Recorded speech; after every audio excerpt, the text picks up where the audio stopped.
In January 29th, 2022, a bunch of teenagers lure an innocent girl into a room, which was owned by one of them.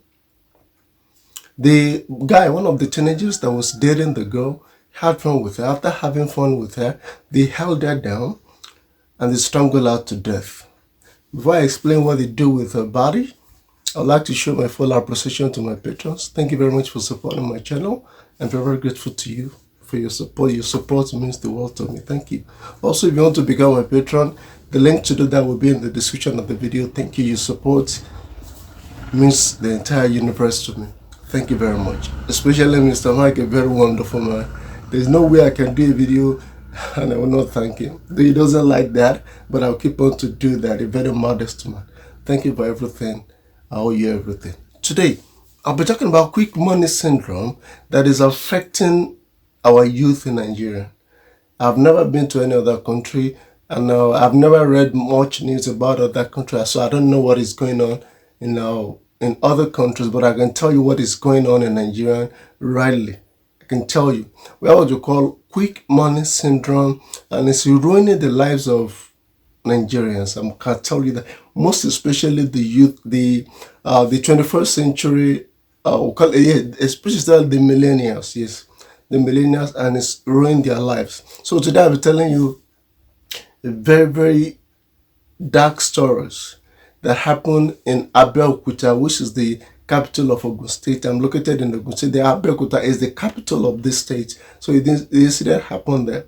And what made me choose this topic is because of the comment that one of my viewers commented. You can see this comment here, and I was inspired by this comment. Thank you very much, the commenter. I really appreciate that. So that's what I'll be telling you for this video.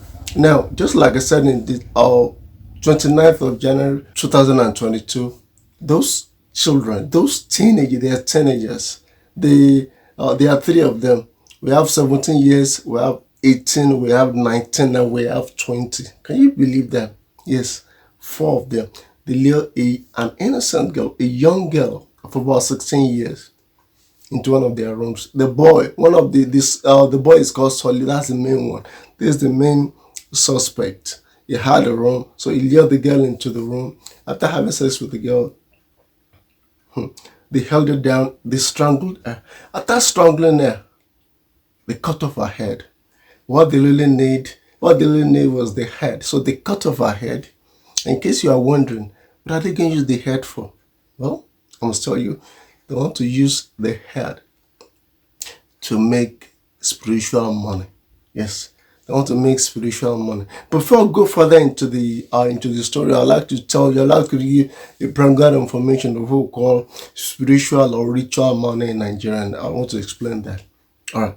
In Nigeria or other countries in West Africa, there's a belief that there's a kind of sacrifice that you can make to the jinns, either to the jinns or all these special beings. That when you make the sacrifice, when you give it to them, they have the power to bring money to you. Fiat money, physical money, they can bring it to you once you can make that sacrifice. It is firmly believed like that, despite no evidence to support this. Firmly believed.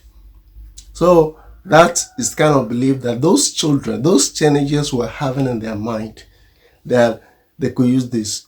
And thanks to Nollywood is having there tons of hundreds, thousands of movies about this, using a human being for making money, which from a perspective is impossible, and I'll be telling people all around. In fact, we have many herbalists.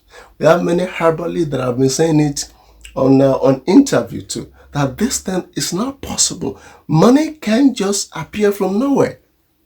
In fact, we have some people that they believe that those money that have been brought by these jinns, these demons, all the kind of beings that I believe is different from we human beings, that they don't just manufacture the money, that they go to banks to take the money, preferably CBN, and they don't give into the accounts the kind of accounting problem that will be happening in such a country.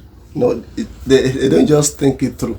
We have a lot of beliefs, just a lot of beliefs in in Nigeria that is utterly wrong, with no evidence whatsoever.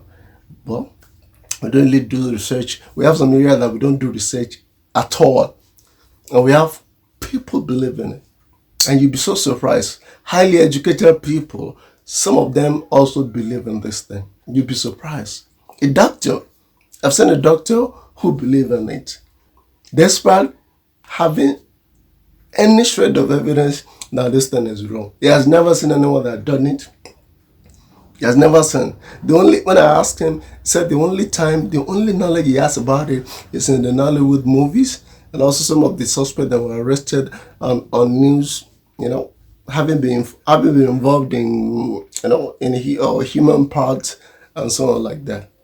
After dismembering the innocent girl, they took ahead and they get what we call ethane pot. They got ethane pot and they put her head in it along with some other nutrients, which I'm not going to mention in this video. So they put the and now what they said they wanted to do was to use the ethane pot to burn the head and other ingredients, to burn it to charcoal to now become very, very black, like a blackery powder thing. And that's what they wanted to use. As they were doing it in the middle of the night. As they were doing it, they were using what we call arrow in Nigeria. That is talking about firewood, where you have 3 stones. Put 3 stones, for those of you that have seen camping videos, how they use the 3 stones and you can put the pot, then you set in the wood, the firewood inside. That was what they were using in the middle of the night. So the smoke was bellowing, going into the sky. And that smoke was observed by one of the security guard in the area. According to the police, it informed the police. So when police came, they arrested 3 of the suspects. The oldest one escaped, though he was later captured. As you can see here, he is the ringleader of it. When the students were interviewed, where they got the idea from, you know what they said? They said they got it on Facebook. People didn't believe initially, but when they kept on, when they were emphasizing on it, that they saw it on Facebook. I had to go to Facebook on myself, and I see just so many pages advertising this spiritual money, advertising it. But I believe because Facebook does not understand what we call spiritual money and things that are entailed in it, because it corrupts the soul of our youth. It corrupts it. It's like it gives them the shortcut. That's what it gives them.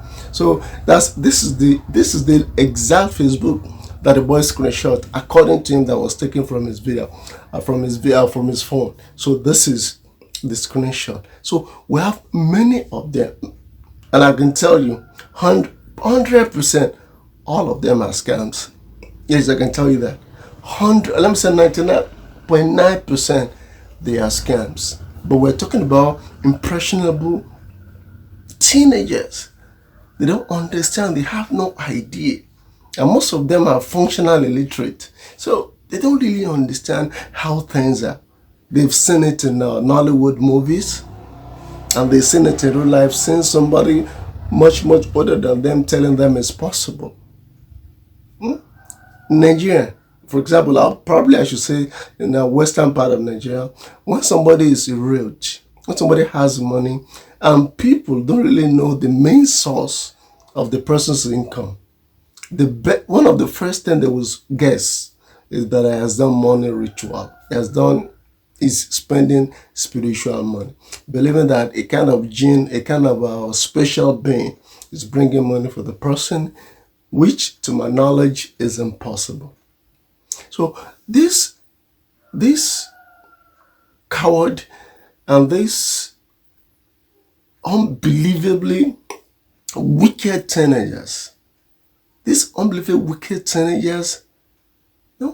18, 19, they have the guts, the effrontery to dismember a human being. Now imagine when they become adults, imagine the kind of heart this kind of person will have. All because of money at that age. A teenager that is still supposed to be thinking of passing WAEC and probably going further in his education. or thinking of approaching a girl for dating from other kind of fun normal fun things, love fun things that teenagers used to do, and they were thinking of making huge amount of money. So the quick rich syndrome is killing Nigerian youth. Today, killing Nigerian youth. And another aspect of this quick money syndrome is in the scamming business. You can see that we have so many students now. They are still in junior middle school. They are still in middle school. Let me say that in middle school in Nigeria we call it secondary school. They are still in junior secondary school, and they've started doing scamming. And to some of them, they've been counting money. They've been counting money that the parents had never counted in their lifetime. They've started doing that.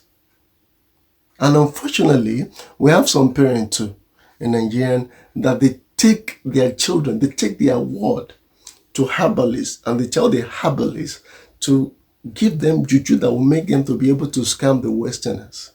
To scam Westerners, to also scam Nigerians or any other person that comes their path.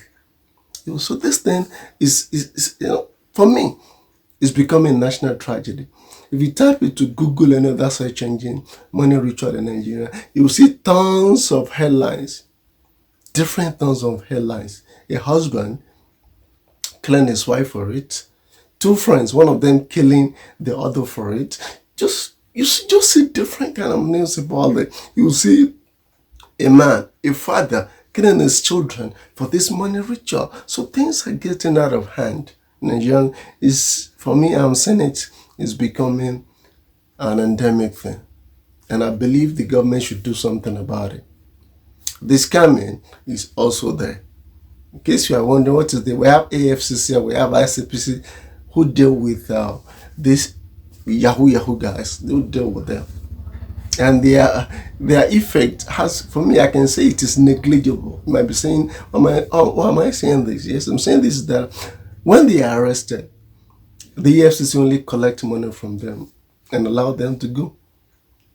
98% of time they don't serve any jail. In fact, for some of them, just as I heard, for some of them, they keep the bribe money aside. They keep it somewhere in case they are arrested.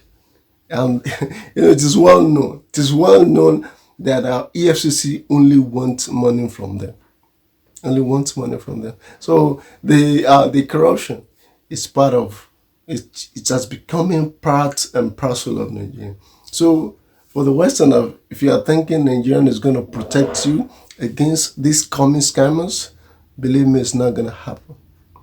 You just have to protect yourself. Do not trust anybody. Do not trust anybody online. Don't trust anybody that demands trust from you. It's not possible. It doesn't happen like that in real life. You don't demand trust from anybody.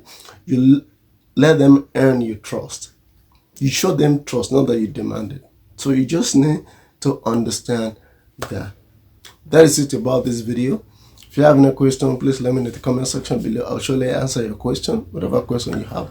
Again, if you want to become my patron, the link to do that will be in the description of the video. You see it there. And also, you can buy me a cup of coffee. Yes, I'll appreciate that.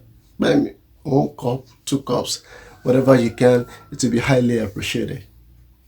Thank you very much, and I'll see you next time.